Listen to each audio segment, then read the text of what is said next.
Colonel James Daniels stood at the threshold of his small military quarters, the early morning light filtering in through the window, casting a solemn glow across his dress uniform. The neatly pressed fabric, adorned with medals and ribbons from decades of dedicated service, was a stark reminder of the weight of responsibility he carried. Daniels was known not just for his commendations or the battles he had fought, but for his dedication to every soldier under his command, especially the young ones, who often looked up to him with a sense of reverence. One such soldier was Private Carlos Ramirez. Carlos was a bright young soldier with an infectious enthusiasm for serving his country. He came from a family that didn't have much, but they had poured all their hopes and dreams into him. James remembered the day he met Carlos and his family during a base tour, shortly after Carlos had completed his basic training. Carlos's mother, a small, proud woman with deep lines of worry etched into her face, had clutched James's hand, tearfully thanking him for looking after her son. She expressed a mother's fear and hope in the same breath, confiding in the colonel that sending her son into the military had been the hardest decision of her life. James had promised her that he would watch over Carlos as best as he could. Carlos was, after all, one of the good ones, disciplined, respectful, always volunteering for the toughest assignments. He reminded James of himself at that age, determined to make a difference in the world. But just a few months into his first overseas deployment, tragedy struck. Carlos had been caught in a fatal ambush, one that claimed the lives of several young soldiers, sending ripples of grief across the battalion. James received the news with a heavy heart, knowing that a part of him would forever carry the weight of that loss. In the days following the tragedy, James contacted Carlos's family, speaking to his mother, who was devastated by the loss of her only child. She struggled to make sense of the reality that the young man who had left home with dreams of serving his country would now return in a flag-draped coffin. Through tearful conversations, James reassured her, vowing that he would bring her son home with the dignity and respect he deserved. This was not just a promise, it was a sacred duty. As the days turned into weeks, arrangements were made for Carlos's final journey home. Military protocol dictated that a senior officer escort the fallen soldier's remains, ensuring that the family had a liaison who could answer their questions and offer support. James, who had more senior officers at his disposal, could have easily assigned someone else to accompany Carlos. But this was personal. He felt a profound sense of responsibility, not only to Carlos's memory but to the family that had entrusted him with their son's care. James wanted to be there to lay Carlos to rest, to offer comfort to a grieving mother, and to ensure that this final journey was marked by the honor and dignity that Carlos deserved. The morning of his flight, James rose early, ensuring that every detail of his appearance was perfect. He carefully polished his medals and straightened his uniform. His heart was heavy, but his resolve was strong. He took a moment to look at a photograph of his own family, a quiet reminder of the sacrifices made by those who served and the families who supported them. He packed only the essentials, knowing that this trip wasn't about him but about fulfilling a commitment that went beyond duty. Arriving at the airport, James held his head high, his eyes fixed forward as he approached the check-in counter. He anticipated no issues. After all, this was a routine commercial flight, one that he had taken many times before. But as he approached the counter, he noticed a subtle change in the atmosphere, an air of indifference that felt out of place given the solemn nature of his mission.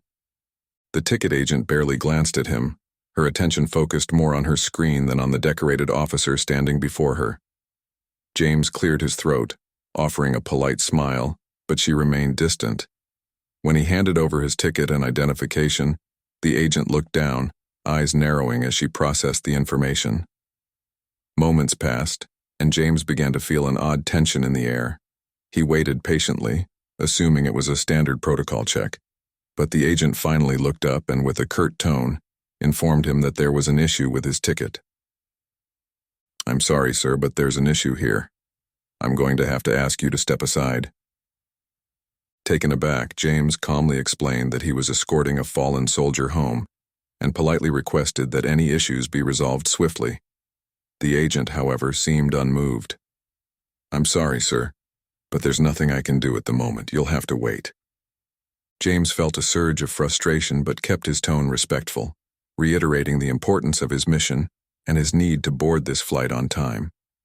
He explained that he was a colonel in the military, escorting a young soldier's remains, and that his presence was critical. But each word seemed to fall on deaf ears. The agent didn't meet his gaze, her responses clipped and dismissive. As he pleaded for understanding, her disinterest became more apparent, her demeanor bordering on contemptuous. In that moment, standing in his decorated uniform, Colonel Daniels felt an unfamiliar sense of helplessness. Here he was, a man who had led troops through countless hardships, yet he was being denied something as basic as the respect and acknowledgement due to any soldier, especially one on such an important mission. He watched, feeling a knot of frustration and sorrow tighten in his chest as passengers began boarding, wondering how he would explain this to Carlos's family if he couldn't fulfill his promise. As Colonel Daniels stood in line at the check-in counter, the weight of his duty sat heavy on his shoulders, though he wore his composure with the quiet dignity that had come to define him. He had always believed that in every interaction, respect and patience could bridge differences. His uniform, neatly pressed and adorned with badges from over 2 decades of service, often drew a sense of appreciation from those he encountered. Today, however, the airline agent at the counter barely looked up as he approached. "Good morning," James greeted her with a polite nod, his voice steady and clear. He handed over his identification, ticket, and the necessary documentation for his mission as an escort for Private Carlos Ramirez. The documents clearly outlined the purpose of his journey, highlighting that he was accompanying the remains of a fallen soldier on his final journey home. James fully expected a simple, efficient check-in, understanding the sensitivity of his mission. The young agent, whose name tag read Sarah, seemed almost indifferent, barely glancing at his paperwork before her eyes shifted back to the screen in front of her. She frowned, tapping at the keys with an expression of mild annoyance. James waited patiently, assuming she was simply processing the formalities. But as the minutes ticked by, he couldn't ignore the tension that seemed to grow around him.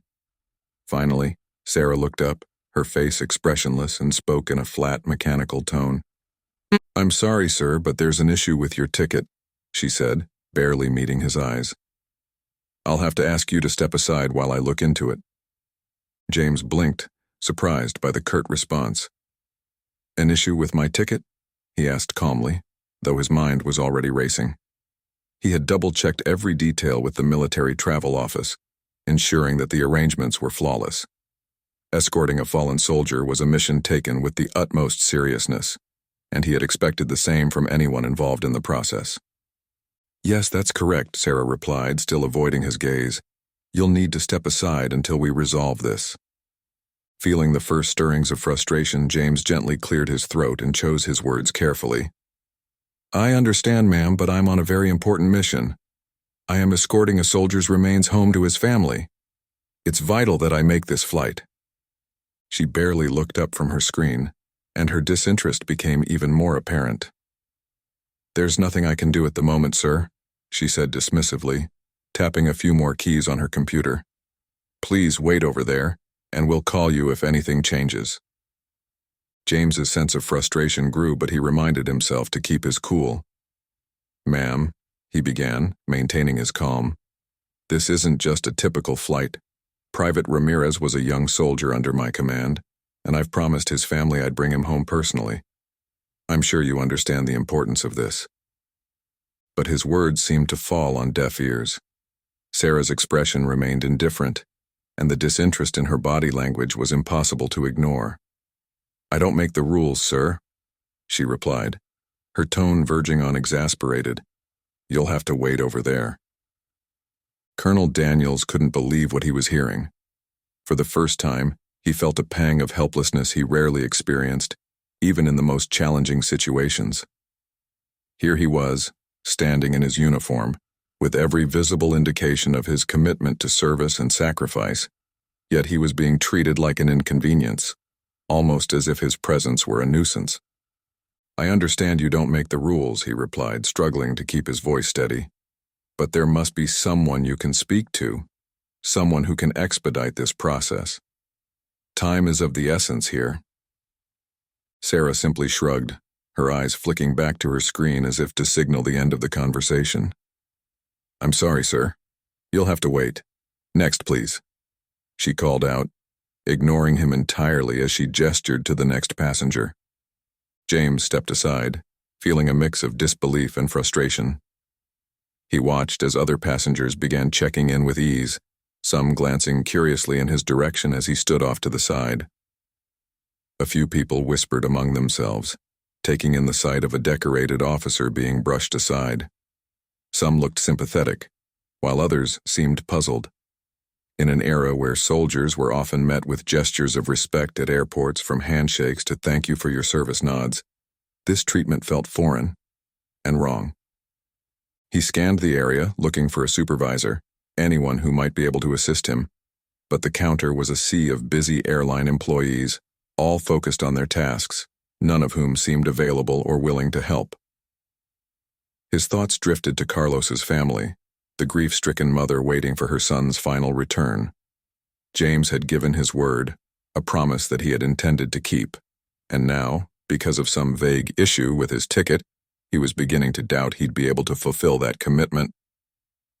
Drawing a deep breath, he tried again, hoping that maybe a simple reminder would prompt the agent to rethink her decision.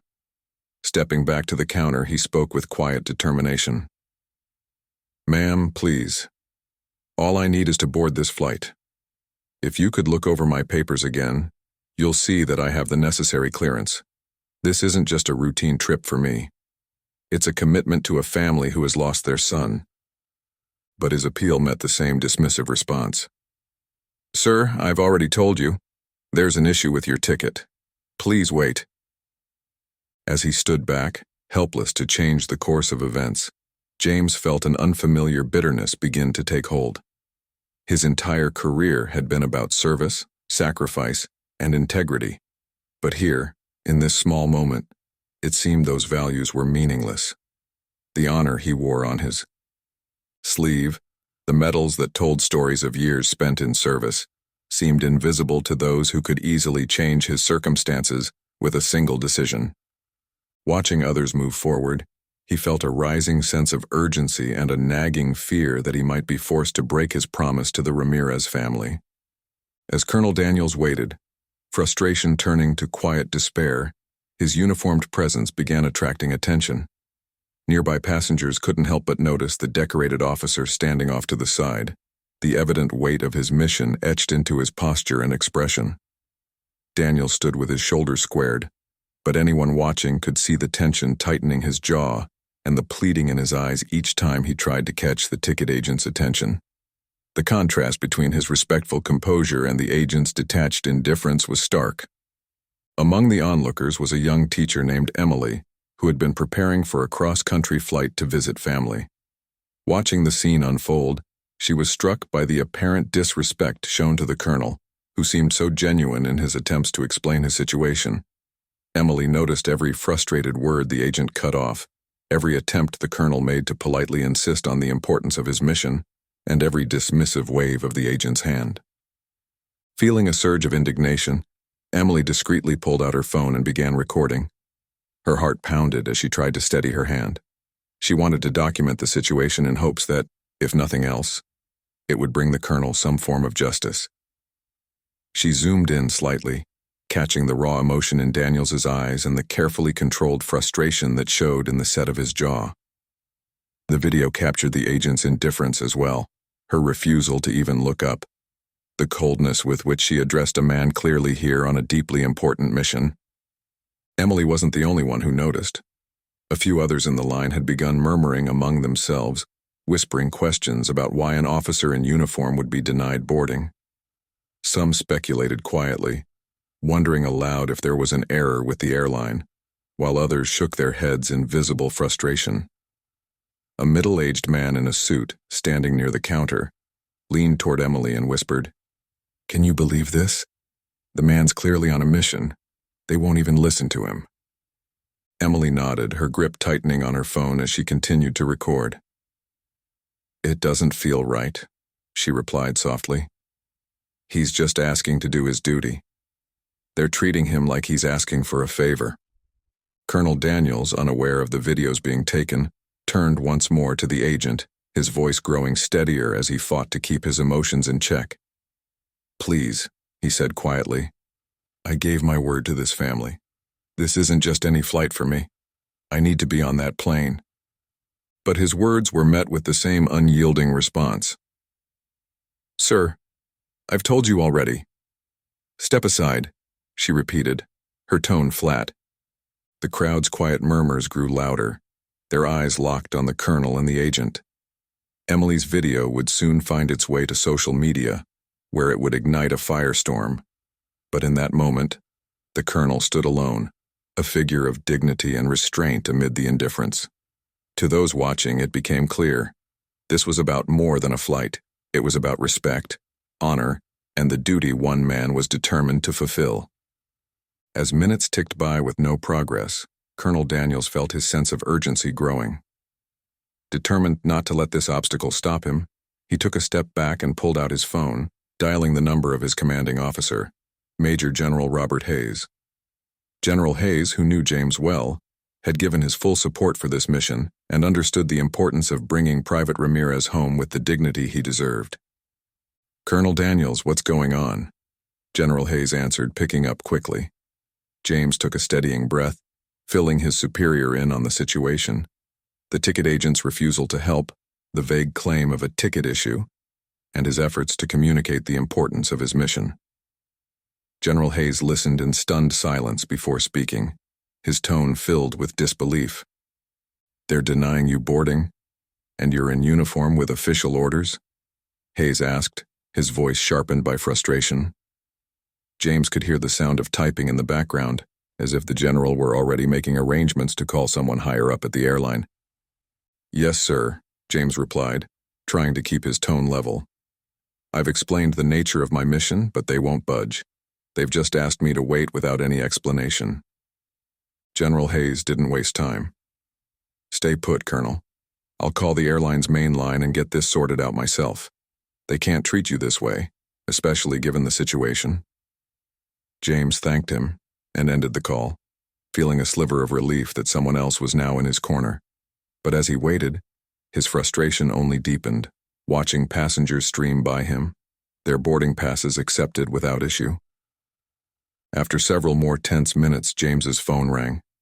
It was General Hayes, and this time the frustration in his voice was unmistakable. "Colonel, I just spoke to someone in their operations office. They gave me the same nonsense about security protocols and ticketing issues but wouldn't clarify further.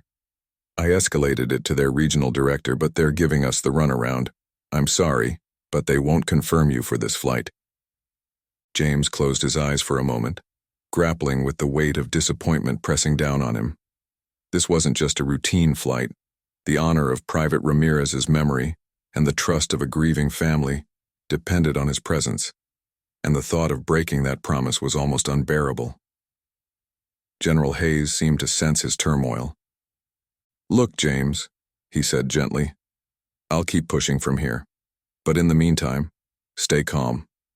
I know you're frustrated, but I'm going to do everything I can to get you another flight if we can't get you on this one." With a quiet, steady breath, James nodded.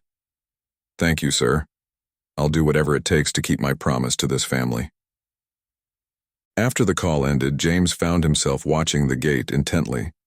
Passengers continued to board, glancing his way now and then with sympathetic or curious expressions. A group of soldiers from another unit walked by, offering him a respectful nod, perhaps assuming he was simply waiting for a later flight. Little did they know that this officer, who had spent his life dedicated to serving his country, was facing a barrier that no training or rank could easily overcome. As the final boarding call echoed through the terminal, James felt a pang of helplessness. He stood on the sidelines, forced to witness the plane's doors close without him. In that moment, the quiet devastation of his situation weighed heavily on him. Despite his resolve, a doubt crept in. Would he be able to keep his promise, or would he be forced to let down the family who had placed their trust in him?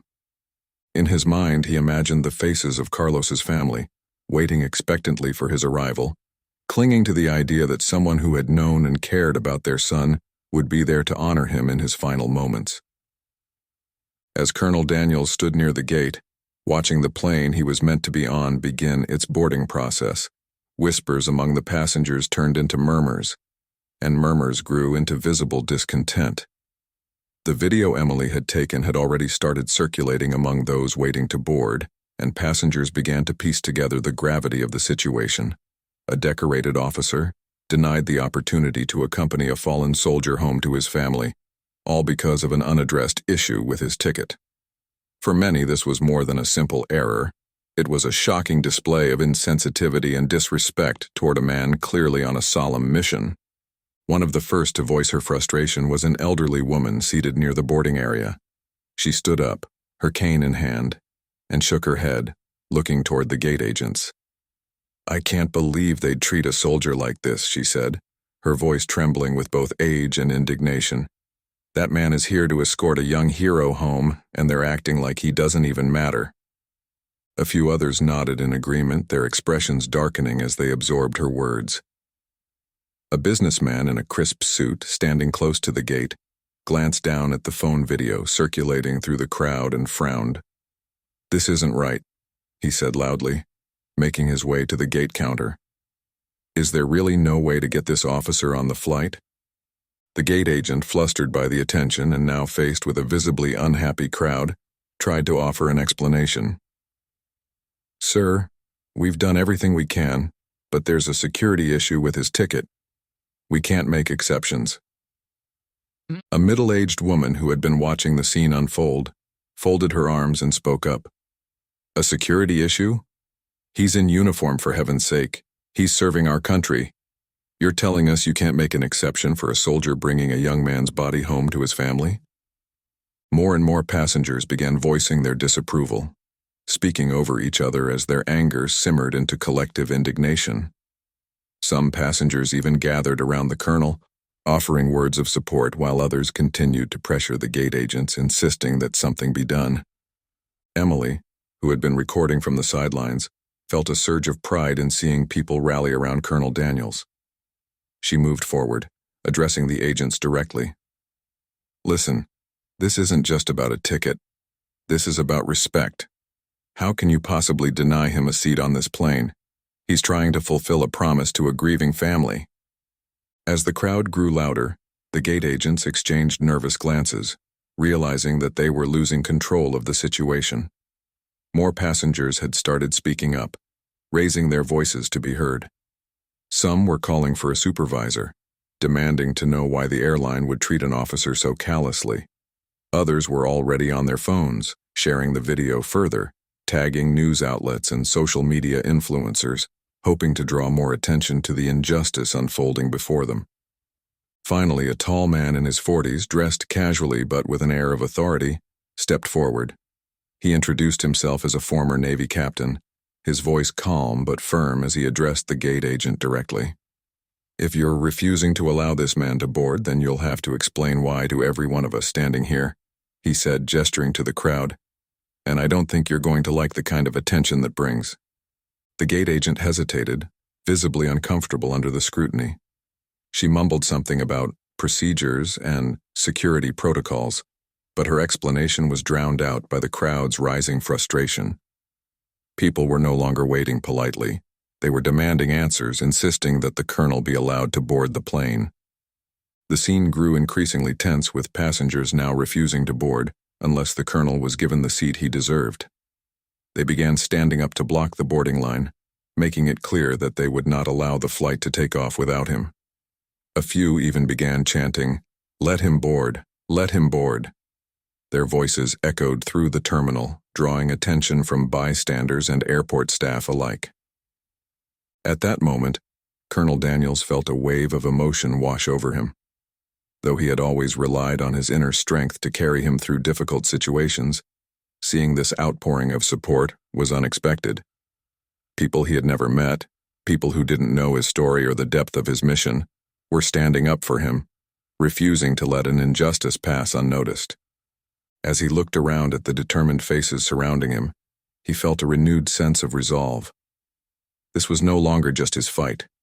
It was a matter of principle, a reflection of the respect he knew Private Ramirez deserved. And for the first time since the ordeal began, he felt that maybe, just maybe, he wouldn't have to face this battle alone. The scene near the gate had turned into a standoff. Passengers, previously prepared to board quietly, now refused to move, forming a human barrier around Colonel Daniels and the gate agent's counter. The chants of "let him board" grew louder, echoing through the terminal, capturing the attention of passing travelers and airport staff alike. Tensions continued to rise as the gate agents struggled to maintain control.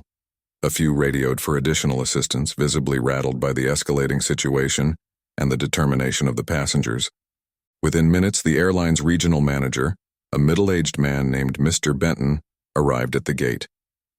Dressed in a business suit and carrying an air of authority, Benton seemed immediately displeased by the scene unfolding before him. He quickly approached the gate agents, listening as they filled him in on the events. Benton's expression hardened, his gaze sweeping over the crowd, landing on Colonel Daniels with a mixture of suspicion and impatience. Clearing his throat, Benton addressed the crowd in a firm voice. "Ladies and gentlemen, I understand there has been some confusion, but there are strict protocols we must follow. Colonel Daniels's ticket was flagged due to a discrepancy, and we are unable to override the system. We ask for your cooperation in boarding as scheduled." The crowd was unmoved by Benton's statement, their collective anger undiminished. A woman near the front of the group stepped forward, her arms crossed tightly. "That's not an explanation," she said pointedly. "This man is on an important mission and you're stonewalling him. We're not leaving until he's allowed to board." Benton's jaw tightened and he raised his hands, attempting to maintain a calm facade. "Please understand, this isn't about his uniform or his mission. This is a matter of security protocols. If he cannot resolve the issue with his ticket, we cannot allow him on this flight. I'm simply following the rules." Another passenger interjected, his voice rising with indignation. "Rules? This isn't about rules. It's about respect. This man is here to escort a fallen soldier's remains home, and you're treating him like a criminal. Do you even realize how disrespectful this is?" As Benton struggled to respond, a flurry of phone notifications spread through the crowd. Emily's video, now posted online, was rapidly gaining traction. Social media was exploding with reactions, and the video had already been shared thousands of times. The hashtags "Honor Our Soldiers" and "Let Him Board" were quickly trending, and the online outcry grew by the second, filled with messages of support for Colonel Daniels and outrage at the airline's actions. In the video, viewers saw Colonel Daniels standing in his uniform, explaining his mission with quiet dignity, contrasted by the gate agent's dismissive responses. Comments poured in, with people across the country demanding answers, calling on the airline to rectify the situation immediately. Veterans organizations and military advocates quickly joined the conversation, issuing statements and tagging the airline in posts, urging them to allow Colonel Daniels to fulfill his duty. Seeing the mounting online backlash, several passengers showed the video to Benton, emphasizing the intensity of the public's reaction. Benton watched the video, his expression shifting from irritation to something closer to alarm. He was beginning to realize that this was no longer a simple customer service issue. It was quickly becoming a public relations crisis. Yet, despite the pressure, Benton held firm. He turned back to the crowd, addressing them in a voice strained with controlled frustration. "I understand your concerns, but our policies are in place for a reason. We cannot make exceptions. I'm afraid my hands are tied." The crowd erupted in disbelief and anger. Several people shouted over each other, questioning the airline's priorities, its respect for the military, and its commitment to treating customers with basic decency. Passengers continued to refuse to board, blocking the entryway and making it clear that they would not stand down. Through it all, Colonel Daniels remained quiet, his face a mixture of disappointment and determination. The support of these strangers had moved him deeply, but he also knew that the airline's stubborn refusal could jeopardize his mission. He looked to Benton, his gaze steady and unyielding, and spoke once more. "All I'm asking for is the chance to fulfill my duty," he said, his voice carrying over the noise of the crowd. I've served this country for over 2 decades, and I've earned the right to keep my promise to this soldier's family. That's all I want." His words seemed to hang in the air, a powerful reminder of the values he stood for. But even as the crowd's protests grew louder and the situation became more charged, Benton held his ground, determined to enforce the airline's decision. For him, this was just another policy issue, a matter of protocol over compassion, despite the tidal wave of support swelling around the colonel. As the crowd's frustration mounted, it became clear that this story was far from over, and that it would only take one more spark for it to become something even bigger. With the video spreading across social media, people across the country began flooding the airline's customer service lines, demanding answers. News outlets picked up the story, airing segments on the incident, and veterans organizations posted statements condemning the airline's actions. Civil rights groups joined in, highlighting the injustice faced by Colonel Daniels and questioning the policies that had led to his treatment. At the airline's headquarters, the situation escalated to an emergency. The executive team quickly convened, realizing that their handling of this incident had ignited a PR disaster. Messages poured in from both prominent figures and everyday citizens, calling for accountability and respect for Colonel Daniels' mission. Meanwhile, back at the airport, Benton's phone rang. It was an executive from the airline's headquarters, his tone urgent. "You need to resolve this now," the executive instructed. "We're getting hammered by media, veterans groups, and our own customers. Let him on the plane."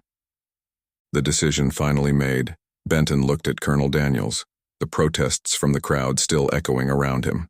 Begrudgingly, he announced, "Colonel Daniels, we're granting you permission to board." The crowd cheered, their voices filled with relief and triumph as they watched the colonel's persistence and dignity finally recognized. Colonel Daniels simply nodded, a quiet expression of gratitude on his face as he prepared to board and continue his journey to honor Private Ramirez's memory. Once on board, Colonel Daniels settled into his seat, feeling the weight of the morning's ordeal gradually lift. As passengers who had advocated for him offered nods and words of support, he felt a renewed sense of camaraderie and appreciation for their stand. Midway through the flight, his phone buzzed with a message from a senior executive at the airline, offering a personal apology and a proposal to arrange a private jet for the remainder of his journey. The executive's message was filled with regret, acknowledging the unacceptable treatment Daniels had endured and attempting to smooth over the damage with a promise of VIP treatment. But the colonel politely declined. He knew that a private jet wouldn't change the experience he had faced or ease the impact of the disrespect shown toward a fallen soldier's mission. What mattered, he told the executive, was honoring Private Ramirez's memory and treating every service member and family with the dignity they deserved. "Respect can't be bought with luxury," he replied in his message. "I appreciate the offer, but what Private Ramirez and his family need is compassion, not convenience." The executive's response was silent, but Colonel Daniels felt a sense of peace. The journey ahead would continue on the same path he had set out on, without the trappings of apology, but with the dignity he carried in his mission. He leaned back in his seat, grateful for the strength and unity of those who had stood with him, hopeful that this moment might inspire lasting change in the way soldiers and their families were treated.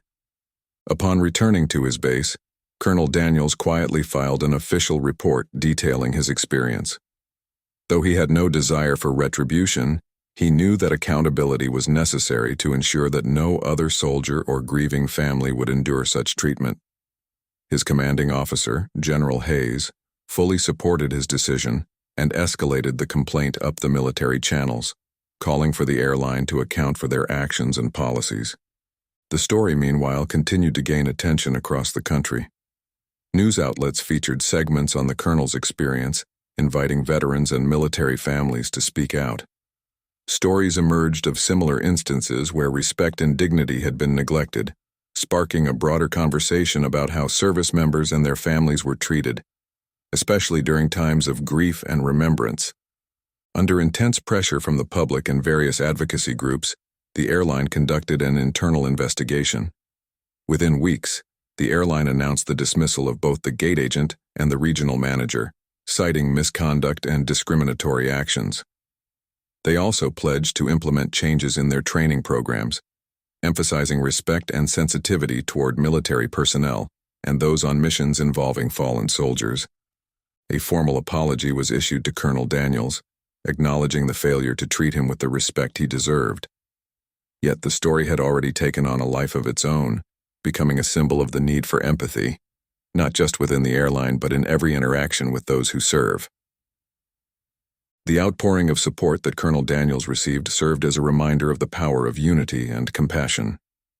Veterans organizations hailed his persistence and dignity, and service members across the country saw him as a voice for respect and accountability. For Colonel Daniels, the experience solidified his belief in standing up for one's principles, not for personal gain, but for the honor of those who had made the ultimate sacrifice. A few days after the story had reached its peak in the media, Colonel Daniels received a heartfelt phone call from Private Ramirez's mother. Her voice was soft, but filled with gratitude and emotion as she thanked him for everything he had done to ensure her son's return home. She had seen the videos and read about the struggle he'd faced to fulfill his promise, and her words caught in her throat as she tried to express her gratitude. "You didn't just bring my son home, Colonel," she said tearfully.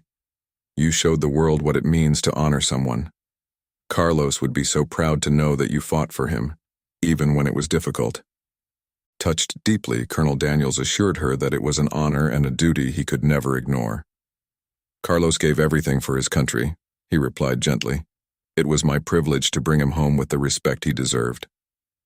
Together, they attended a ceremony held in Private Ramirez's hometown, where family, friends, and local community members gathered to honor his life and sacrifice. Colonel Daniels, standing by the Ramirez family, felt the weight of their loss and the love they held for Carlos. The ceremony was somber, yet filled with moments of warmth and remembrance, as those who knew Carlos shared memories of his kindness, bravery, and unwavering sense of duty. By this point, Colonel Daniels' story had resonated across the nation. Members of the local community, as well as representatives from veterans organizations, had come to show their support. His story had become a rallying cry, reminding people of the importance of respecting service members and treating them with the dignity they deserved, especially in their most vulnerable moments. As he stood by the Ramirez family, Colonel Daniels felt a renewed sense of purpose. His determination to uphold his promise to Carlos had sparked a national conversation, bringing about tangible changes in how soldiers and their families were treated. But more importantly, it had honored the memory of a young man who had sacrificed everything for his country. In the end, Colonel Daniels knew that he had not only fulfilled his promise to a family in grief, but had also inspired a broader movement for respect, compassion, and accountability. And in that moment, as he paid his final respects to Private Ramirez, he felt a quiet sense of peace, knowing that his resilience had brought change far beyond the confines of a single flight.